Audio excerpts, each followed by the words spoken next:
Hello all, this is Deepthi Dinesh Prabhu welcoming you to yet another energizing episode of CEC Nexus Chronicles Inspiring the Next Gen, where we spotlight our CEC alumni who've turned campus roots into powerful real-world impact.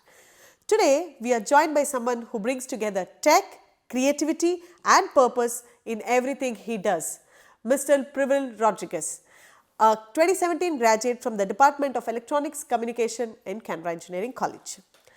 From commanding 500 plus stages as a high energy MC to driving media tech strategies at Entertainment Technologies, Privil's journey is one of bold passion and meaningful leadership. With experience at Tech Mahindra, IOPEX Technologies, he is redefining how stories are told and shared in this digital age. He is not just a techie or a performer, he is also a dedicated volunteer, youth mentor and someone who believes that real success lies in impact.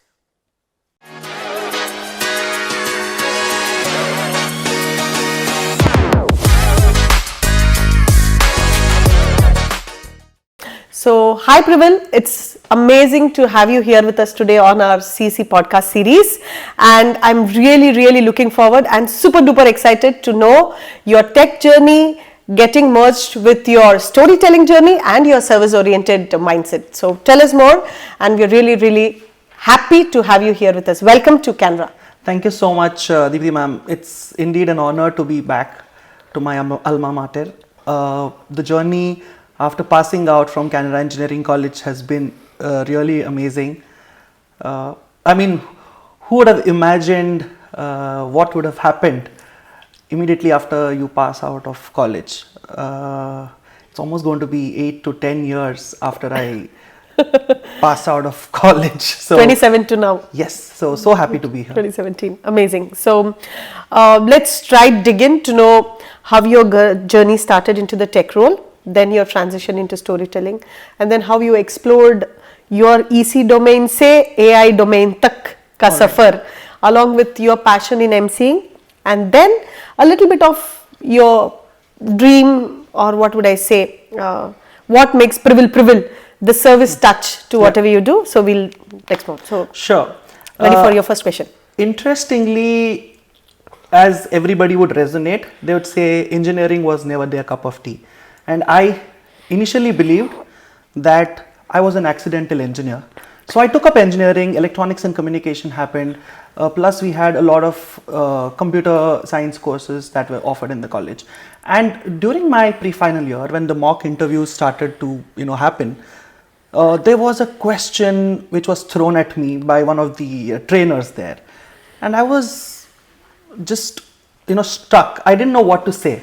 And I came out of the interview room. There was a teacher. I went to her and I said, "Ma'am, this is not something that I want to do.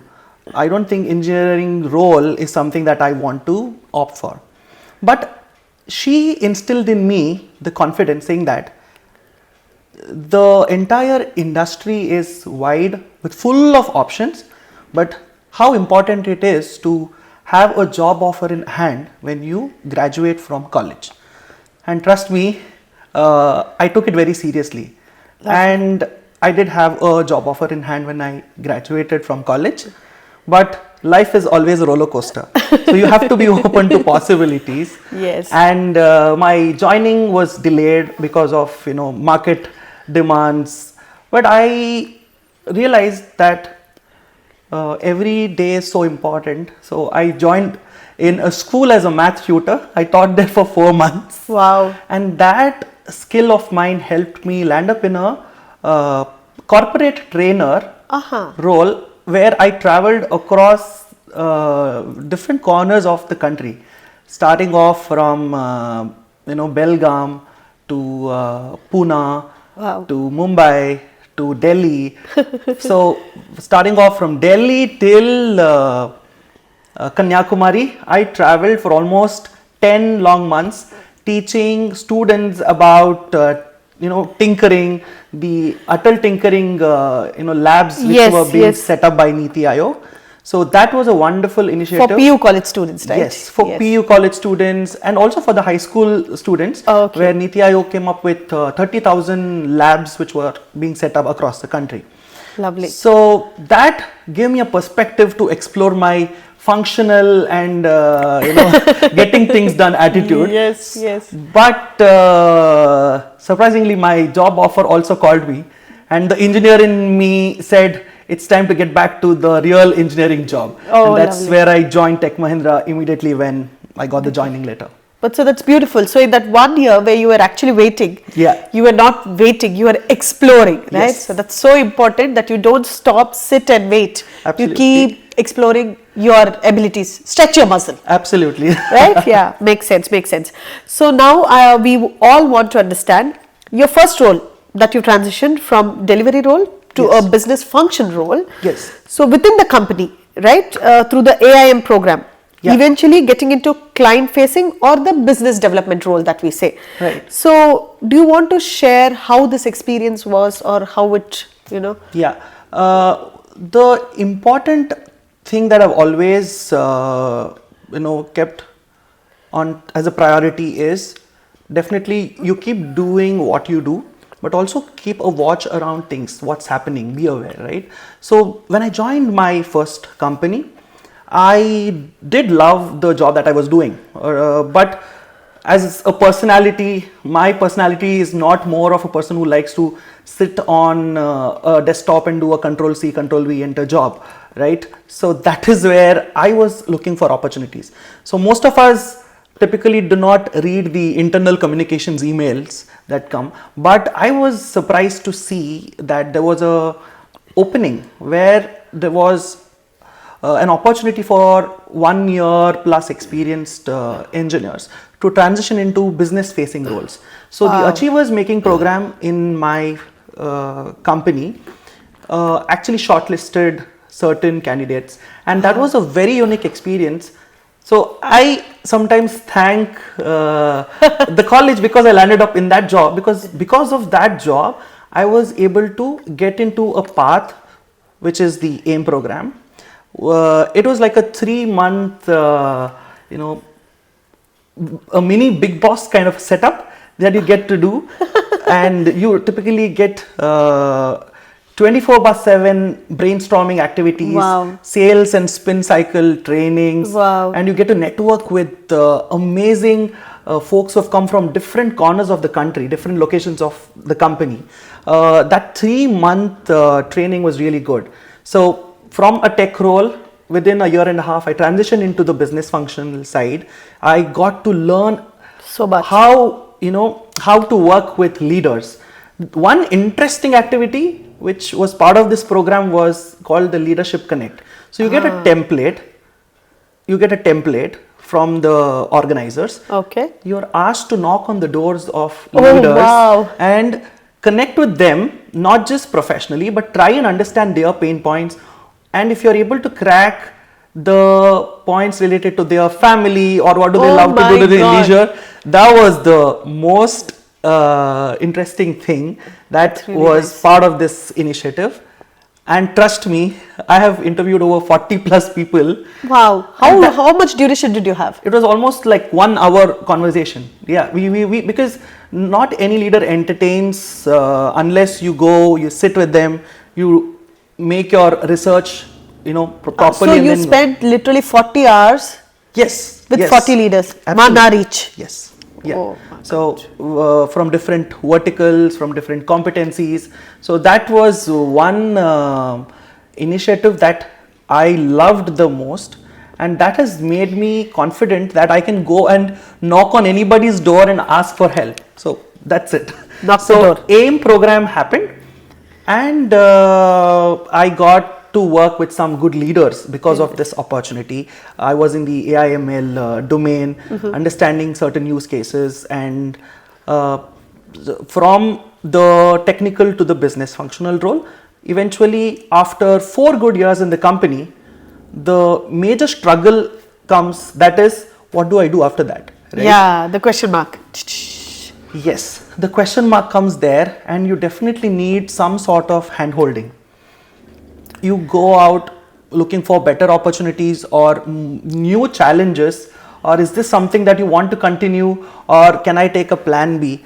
That is when there are so many websites where you can upload your resumes, but what comes to your rescue is the true connections or the network that one builds. So I must say, after my first job, 4 good years, I transitioned into a company with a similar role where I worked as a strategic alliance partner for building the ServiceNow ecosystem, establishing more connects. That was a bit of a trickier job for me, because once you have certain amount of experience, your second job, they expect you to deliver because they're paying. Right? Yeah. So that was one such challenge.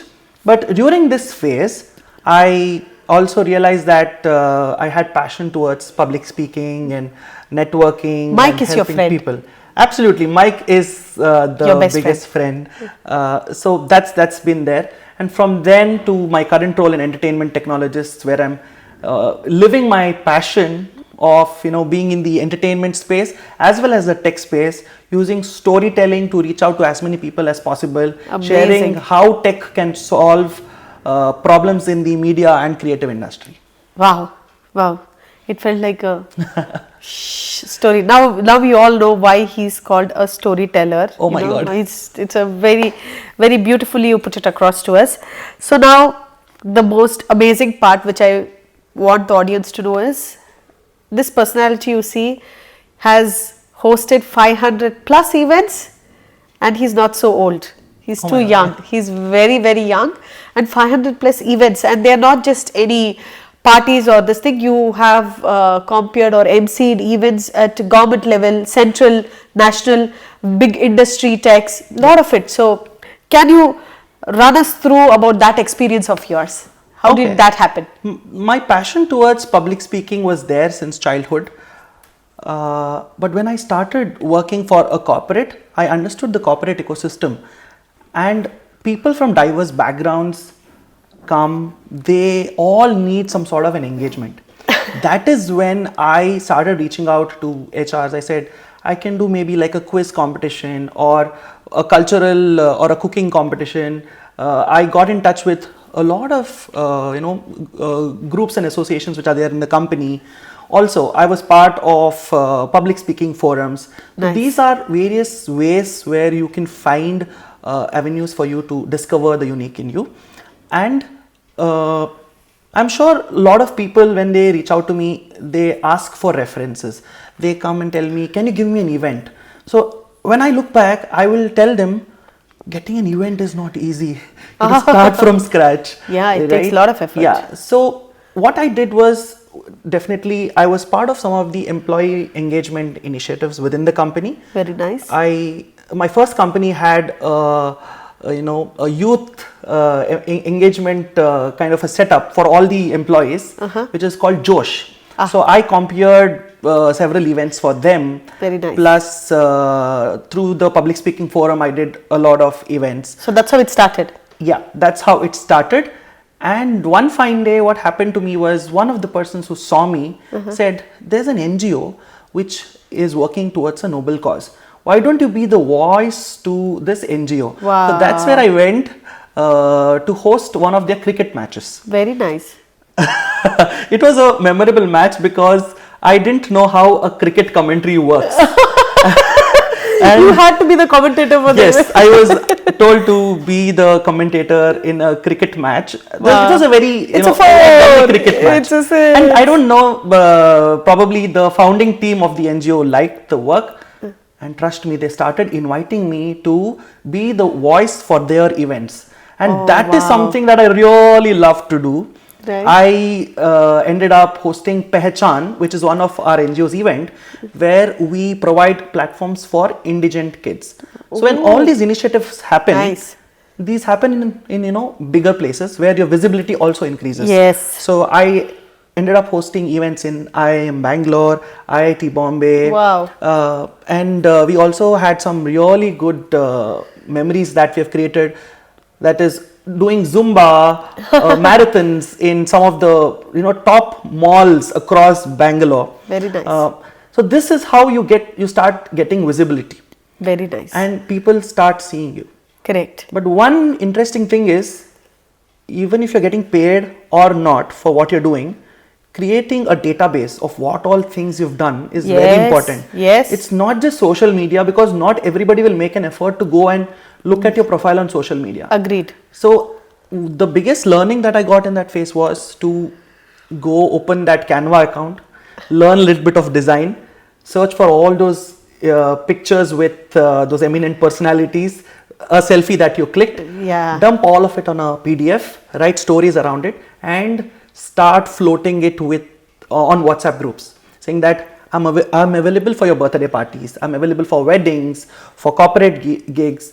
So this is how my network started expanding. Building. And people do reach out to you. So I have coined a word which is PR for PR, which says Privil Rodrigues for public relations, and that's how people kind of it's nice. remember me. Yeah, it's rhyming, PR for PR. So if I ever have a company which is into event management, the name of the company is going to be PR for PR event services. You already know whom to contact. PR Oh my God. for PR. Yeah, that's the other side of Privil Rodrigues. So that's the cutest side, I believe. So now let's get, in your case, usually when alumni come, we have lot of stuff to talk about tech, but this time with you, I'm so excited because with you, we'll be going back and forth between tech and the media, the storytelling and service, everything. So the next question is, how did you reinvent Privil Rodrigues from techie to the storyteller or the media guy? Wow. I need to thank the turbulences that anybody gets in their professional and personal lives. When you don't tend to enjoy what you're doing in your life, in a job, you definitely want to do something that you really like. So as I said, I was doing a job, but I was not so satisfied with it. So I was looking for other opportunities. That's when I started my comparing career side of career, and I realized I was doing good at it. I was hosting events for some of the news channels when they had conferences. Wow. So I hosted a cybercrime conclave in IISc Bangalore, wow, where a lot of people noticed that there's something in this guy, and they give further opportunities. That's right. important. So I ended up hosting the Yogarathna Awards. That's for the government of Karnataka 2 years in a row. I realized I'm meeting a lot of businessmen, a lot of decision makers. Yes. I also like to, be in the entertainment space. And out of all of this, my LinkedIn and my networking presence was the biggest blessing. Because one of the companies who was actually looking for a media representative who could articulate their vision to the audience reached out to me, and he said, I have a vision of this sort, why don't you join us? And I said to him, yes, why not? Yes, I've done tech, I do understand a little bit of media, but I'll come as a blank sheet of paper for having transitioned from tech to not knowing what's in it for me. So I joined this company and called Entertainment Technologists, where we started off understanding the media space, the media tech space, how something called content operations works, what is content process outsourcing, how the production houses work, what is the post-production services industry, what is subtitling, transcoding, dubbing, what is content QC, how OTT ecosystem works, how content syndication happens, who buys content, who sells content, where does the buying and selling of content happens. So out of all of this brainstorming, meeting the right set of people over 1 year, we've built a content marketplace called Media Shippers, where our primary aim is to take stories from every corner of the globe to every screen. So this has been an amazing journey from bringing tech and creativity together. Wow. Now just now in this 1 minute you said so much that people usually don't think just before watching when they are binge watching Netflix, they don't think, but now they should know behind release of one series there is that many things going on. You already know the attention span of all of us. So there's a new term that's there for content which is called snackable content, because you're watching a reel when you're taking snacking a it. break. You're snacking it. So So Kit Kat break ke badle? snackable content is the, Oh my god. Not so happy about it. Anyways, we have to live with it. That's the fact. Yes. So, have you see, all that you said is really sounding interesting and exciting, but we are all humans. So, have you ever experienced a phase where you felt that things were not going as you planned for it, and how did you cope with that situation? I think I should tell you, because I'm an electronics and communication engineer, we used to deal a lot with sine waves, right? So ups and downs. Sinusoidal wave. Sinusoidal waves, yes. I mean, for me, there is no benchmark for anything. Every day is about learning something. Every step is like one step at a time, one day at a time, one email at a time. Right? For like me, my Monday mornings used to be Hectic. like, it used to be maybe, I mean, Scary? if your Monday morning is scary, the whole week goes for a toss. So when I started feeling my Monday mornings were not something that I really wanted to do. They were giving you real Monday blues. Yes, yes. So I'm sure everybody goes through it. It's not that only I will go through, but everybody goes through such a phase in their life. And such phases come multiple times. It can happen to me even very soon. So I should be ready for it. And it is not easy to cope up with such situations. I did have a phase in life when I wanted to get more stable in terms of the work that I was doing, as I've already mentioned. I think coaching or seeking help came to my rescue. True. Because when you're in college, you have your teachers who train you, upskill you. But when you're at work, yes, there are people who come and team help you. leaders, Yes. yeah. But when you face real world problems in life, you can't go and talk AIML or coding or business development with parents or friends also to a certain extent. So you should definitely seek help when that phase arises. A professional help rather. Absolutely. A professional help is, you have to go and reach out. So that is like the fast track approach for you to get things done in a very structured way. So I was able to rediscover myself at that point of time when I seek the help of a coach, a professional coach who said, what are the options that you have, or what are the things. And coaches don't just give you their time and the assets that are required for you to consume and get solution. They give you a roadmap for years to come, right? What you should be doing in the next 3 years, next 5 years, next 10 years. A typical question that's asked in an interview: where do you look? Where do you see yourself in the next 5 years? Yeah. So that's where a coach comes into picture to help you out. So that phase happened with me, and I think that has given me hope that no matter what happens, you should be in a place to seek help so that you will come out of it successfully. See, my dear children, time and again, like Madam keeps telling you, even in class and on podcast, ask. You should always learn to ask and seek help whenever it is required, because if not you, nobody else can vouch for you. So you have to go forward and put your foot down and say, I want this, somebody please help me. And help is always accessible. It's just that you have to ask. Absolutely. So it's lovely to know that all smiles, whatever smiles we see all the time, they are not permanent. They are ups and downs, and Definitely. you have to accept and embrace and grow from it, right? So now let's come back to your company. So you work for Tech Mahindra, you work for IOPEX, yes, and then now you're working for Entertainment Technologies. So what key lessons did each of these teach you? One lesson each. All right. My first job at Tech Mahindra was all about exploring how the corporate life is going to be. I did do a lot of connections in that phase. I also explored my ability to articulate my thoughts and my interest towards communication and public speaking. In IOPEX, I was able to understand the importance of knowing a specific domain so that you're able to tell a story on that topic, right? That topic which I really wanted to associate my career or portfolio, I learned the skill set in that organization, right? So first company I had the network, the connections.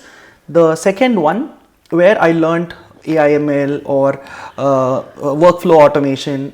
These are some of the keywords that I actually got to learn, right? So I would say first one was exploratory phase, second one was a learning phase. Nice. And then I took a break of 3 months in between, where I realized the importance of networking. It's not just networking. I should have networked with a purpose. You know, knowing people will not help you. True. Rather, why are you, connecting with them? It's also not about what's in it for you always when you network with people. 100% agreed. Because when you start helping people when they are in need, they It will comes back remember to you. you, Yeah. and you don't have to expect anything in return from them, because the word of mouth communication reaches to them and the help comes to you any point in time. That I've experienced big time. So No, I say that to my children all the time. Yeah. Karma is full cycle. What goes Yeah. around comes around. You can ask any of Absolutely. my students. So, Yes. so that intention is important. That's nice to know. Yeah. Now, what's the most interesting thing in the place where you're currently working? What are you working on right now? That's really, really interesting. As I've already told, I am currently working for entertainment technologists. The whole content, the film industry or the media industry is evolving. A lot of people are not going to theaters but preferring to watch content sitting at the comforts of their homes on OTT platforms. What comes on OTT? From where does it come from? Fans of Korean series who are sitting in their comfort of their house, how does Korean content get sold or bought by the Indian market? So the whole concept of content syndication plus getting the content localized so that every other audience understands it in a comfortable manner, right? It is AI dubbing. We do different kinds of dubbings like AI dubbing, augmented dubbing, where the lead actor's role is dubbed using the original actors. And the supporting roles dubbing has to happen very fast. So AI support can be taken so that anybody can do a voiceover, and the time to market can be done at a faster pace. So that's one thing. And as I've also mentioned about content operations, the subtitling, the quality checks, and if you have seen those no smoking and vulgarity or violence alert, all of that happens because a lot of content operation associates sit day in and day out. They watch the content, tabulate all the observations, and then deliver it to their targeted industry. So this is a very interesting industry where AIML or technology is playing a key role. I'm sure already there's a lot of content made out of AI. I mean, movies which are being made out of AI. So this phase is very, very nice, and I'm loving it. So yeah. Wow. Wow, children, you get paid to watch movies and write down about it. Yes. So all the Gen Zs or the Gen Alpha kids who love watching movies, binge watching, they have a job actually. See? Absolutely. I thought, I used to tell children, whatever you do, everything is paid for. Absolutely. And now you're telling me literally even watching movies gets paid. Yes. Nice. So much new career opportunities. You've just told. Being a placement head, I will come back to you to know more about it. So there's this term called eyeball testing, where if a movie is to be tested for a specific geography, then they will pick around 250 to 300 people, or say 100 people. They'll get a ID password. They have to just watch and give their comments about the movie to see how the whole geography perceives that movie, and then they can release the movie in that market. So all these things come on, when you watch Instagram reels, there are people who say, watch movies and get paid for dollars. That's true actually, It's right? absolutely true, yes. But then depends on whether it's a fake profile or it's a genuine company that's floating. So there are avenues for all of this in the media tech industry. Yes. My good Lord, that's really nice to know. And so, Privil, now we want to know, what is that one skill you struggled a lot with in the beginning but has now become an essential in your career?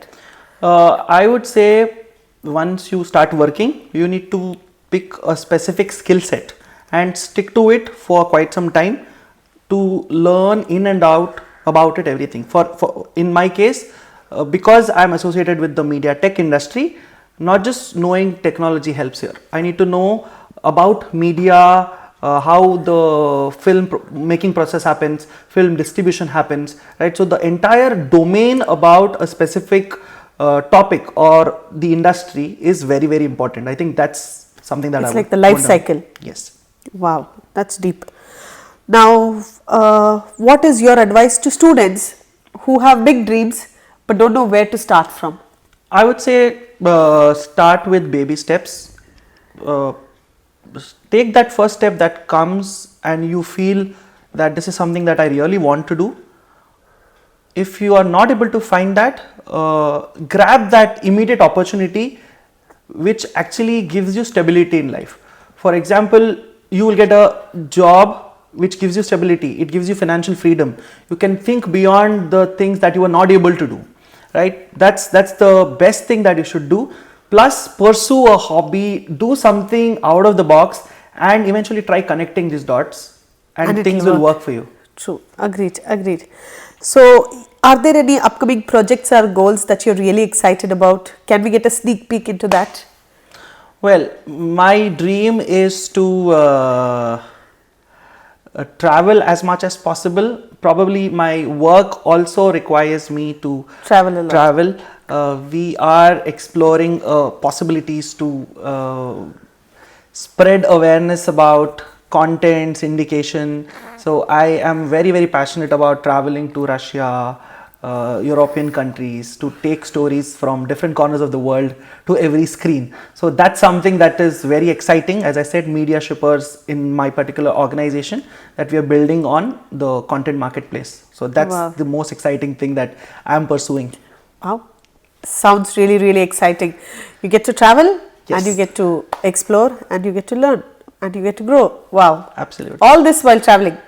But you have to work hard. Yeah. And smart. Yes, double underline, smart, right? So, where do you see yourself evolving in the next few years with so much happening both in your career and in the field that you're working with AI attached to it?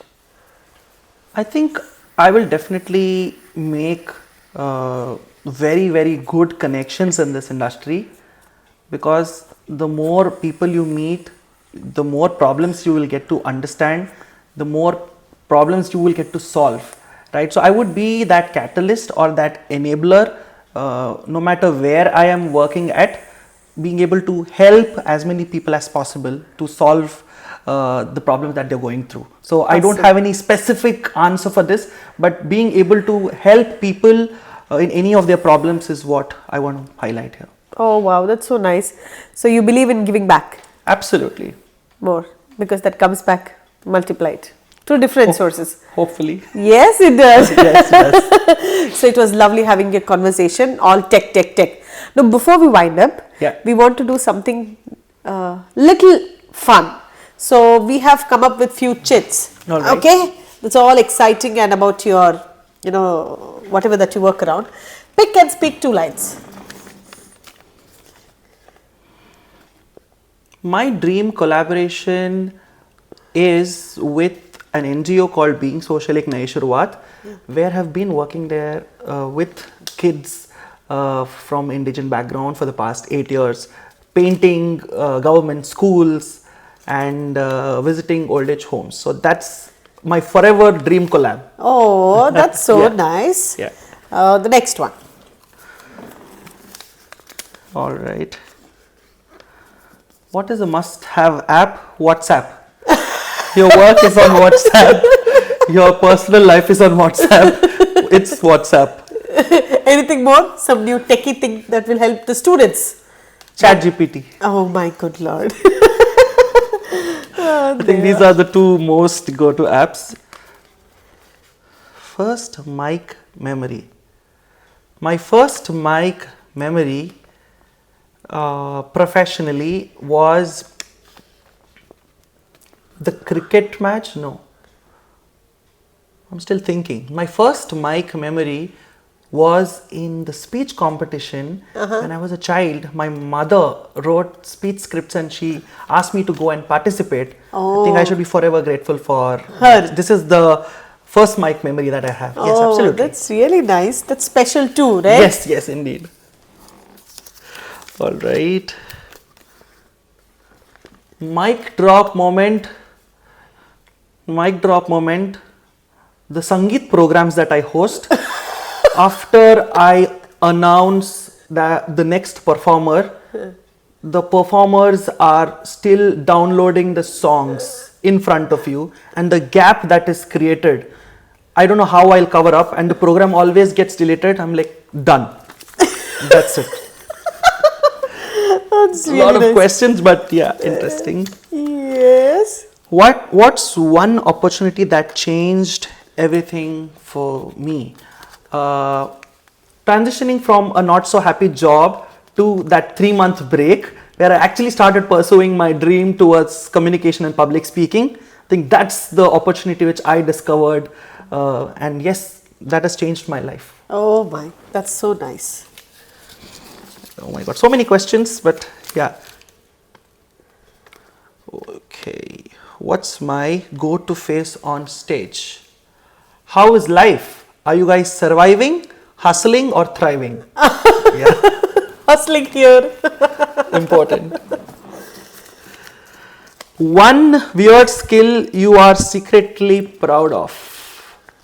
What is my one weird skill that I'm secretly proud of? Being able to persuade someone to do things subtly. So, Mr. Manipulation. Yeah, I have convinced a lot of friends to come on trips. We have done a successful Goa trip, so you know it. So you're like either convince or confuse. Yes. Dream event to host. Okay, let me manifest. Yes, please. I want to host a Shreya Ghoshal's concert. Oh my God! Yay! Thank you for being such a sport and giving us those amazing answers. So it's always a joy to have you when you come to your campus.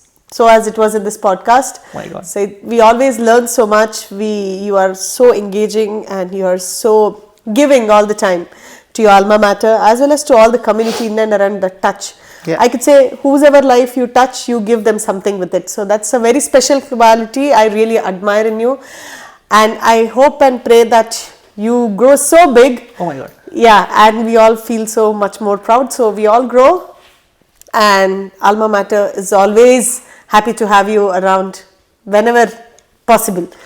So Thank you so much. I mean, I should be grateful because I chose this college because it was very close to my house also, and I used to reach the college within 20 minutes every morning, but I was at a comfort of my house. So I'm always grateful that it was possible that I was able to study in Canara Engineering College plus stay comfortably at home, because now I struggle because I stay away from parents. So thank you so much for having me here. Really means a lot.